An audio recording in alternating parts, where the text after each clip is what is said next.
kembali dengan Sapaan Gembala GKI bersama saya, Nadia Dewi Natalia. Saya senang bisa berjumpa dengan jemaat sekalian. Kiranya jemaat sekalian dalam pelindungan Tuhan dan penyertaan Tuhan sepanjang hari ini.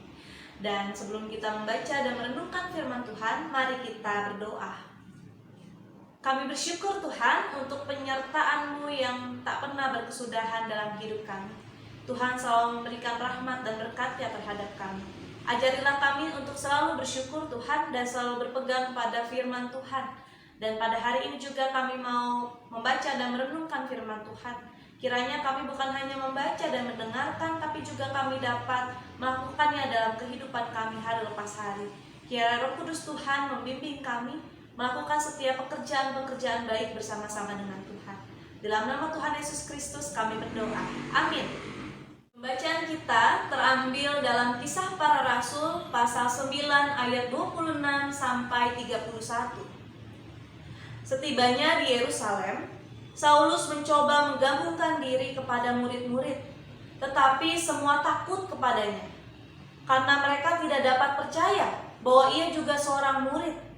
Tetapi Barnabas menerima dia dan membawanya kepada rasul-rasul dan menceritakan kepada mereka bagaimana Saulus melihat Tuhan di tengah jalan dan bahwa Tuhan berbicara dengan dia dan bagaimana keberaniannya mengajar di Damsyik dalam nama Yesus. Dan Saulus tetap bersama-sama dengan mereka di Yerusalem dan dengan keberanian mengajar dalam nama Tuhan. Lalu ia juga berbicara dan bersoal jawab dengan orang-orang Yahudi yang berbahasa Yunani. Tetapi mereka itu berusaha membunuh dia. Akan tetapi setelah hal itu diketahui oleh saudara-saudara anggota jemaat, mereka membawa dia ke Kaisarea dan dari situ membantu dia ke Tarsus. Selama beberapa waktu jemaat di seluruh Yudea, Galilea, dan Samaria berada dalam keadaan damai. Jemaat itu dibangun dan hidup dalam takut akan Tuhan. Jumlahnya makin bertambah besar oleh pertolongan dan penghiburan Roh Kudus. Demikianlah pembacaan firman Tuhan. Jemaat Tuhan yang terkasih, hari ini kita mau merenungkan tema ngeri-ngeri berkat. Rasanya tidak asing ya dengan kata ngeri-ngeri. Mungkin kebanyakan dari kita menghindari kehidupan yang berbau jurang, di tepi jurang, yang dirasa ngeri-ngeri, dan menghindar yang bertolak belakang dengan suara terbanyak, dan kita mencari jalan yang sesuai dengan rule-nya, aturannya. Karena mungkin hidup kita dapat terancam, bahkan dikucilkan dari komunitas kita saat ini. Namun, hal itu dilalui seorang teolog dan pastor bernama Michael Yaconelli, seorang yang menaruh perhatian secara khusus kepada anak-anak muda. Bahkan sampai akhir hidupnya, Yaconelli masih penuh integritas untuk mendampingi anak-anak muda di Yucca, California. Yaconelli seorang yang berantakan, baik hati, pemberontak namun murah hati. Dan ia seorang pembuat kekacauan, dan yang terpenting, ia masih gigih mengejar Yesus. Sepanjang pelayanannya, Yaconelli memilih mengambil pelayanan kepada orang-orang muda yang hidupnya penuh dalam kekacauan. Biasanya banyak orang yang menghindari anak-anak muda ini. Bahkan mereka dibilang sampah masyarakat yang tidak penting, dan mereka tak dianggap sebagai manusia. Yaconelli memiliki keyakinan bahwa orang biasa yang terluka dan berantakan hidupnya bisa berubah menjadi orang benar. Jemaat Tuhan yang terkasih, Yaconelli adalah salah seorang dari banyak orang yang berada di tepi jurang, bahkan terjun dalam jurang, yang membawa hidupnya pada kengerian sosial, yang dilihat oleh orang sebagai orang yang ikutan berantakan dengan orang-orang itu. Tetapi Yaconelli dengan gigih menggambarkan bahwa beriman yang kacau adalah bentuk penyataan mengikuti Kristus yang ditunjukkan dalam ketidaktertataan secara rapi atau seimbang atau teratur, jauh dari Iman yang kita mengerti saat ini yang dianggap harus lurus, beriman kepada Tuhan. Namun, Yekoneli mengatakan iman kepada Tuhan ternyata garisnya berantakan dan seperti meluncur dari tempat yang tinggi, lalu penuh dengan tikungan yang tak terduga. Bahkan ada gundukan dan benturan-benturan yang dapat meremukkan tulang-tulang. Ternyata mencintai Tuhan adalah proses ngeri-ngeri dalam hidup kita yang begitu banyak. Dan banyak hal yang tidak terduga yang terjadi dalam hidup kita.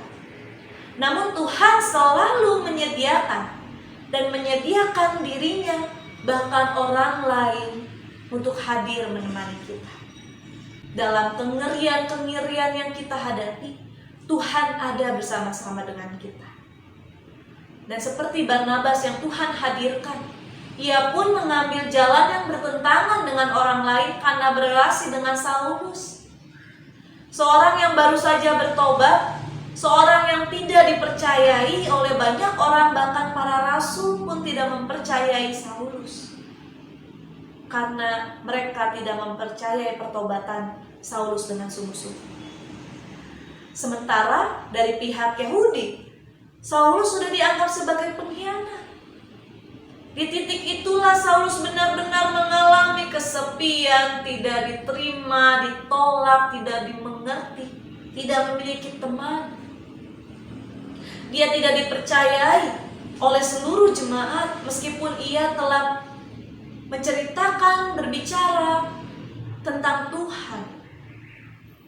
Dalam kondisi itu, Barnabas hadir, menerima, mendengarkan kisah perjumpaan Saulus dengan Tuhan, dan Barnabas membawa Saulus kepada para rasul dan meyakinkan mereka bahwa Saulus juga adalah seorang murid, seorang teman yang begitu mengasihi dikala seorang sahabatnya tidak memiliki seorang pun untuk dijadikan sandaran.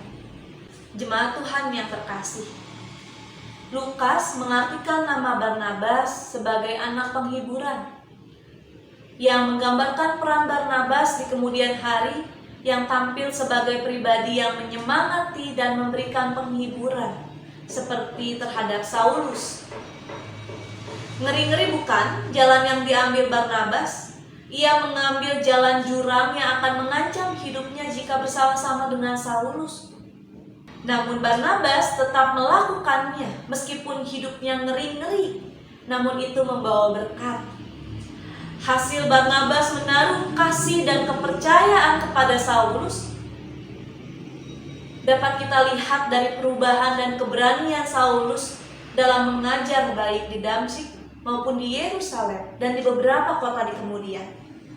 Banyak orang yang terberkati, banyak berkat yang membawa semangat untuk saling mendukung, saling berjalan bersama, dan menjadi rekan seperjalanan yang bertumbuh. Berkat itu terjadi dalam hidup banyak orang. Mereka merasakan dalam keadaan damai, dan mereka membangun hidup dalam takut akan Tuhan. Mari saudara, kita percaya, kita tidak sendirian. Semua kekurangan, ketidakmampuan, kelemahan, segala luka-luka yang kita miliki, kegagalan yang ada dalam diri kita tetap kesayangan Allah.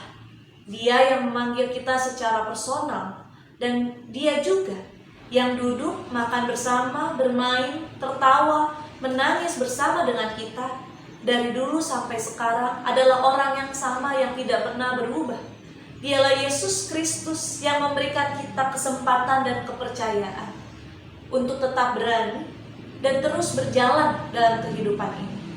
Ngeri-ngeri berkat bersama Tuhan Yesus Kristus. Amin. Mari kita berdoa. Ya Tuhan, mengikut Tuhan ternyata membawa kami pada ngeri-ngeri dalam hidup kami. Tapi kami bersyukur Tuhan, Engkau tidak pernah meninggalkan kami. Tuhan bahkan berjalan bersama-sama dengan kami melalui setiap kengerian-kengerian dalam hidup kami. Terima kasih Tuhan, Engkau yang selalu bertahan, Engkau yang selalu setia mendampingi kami.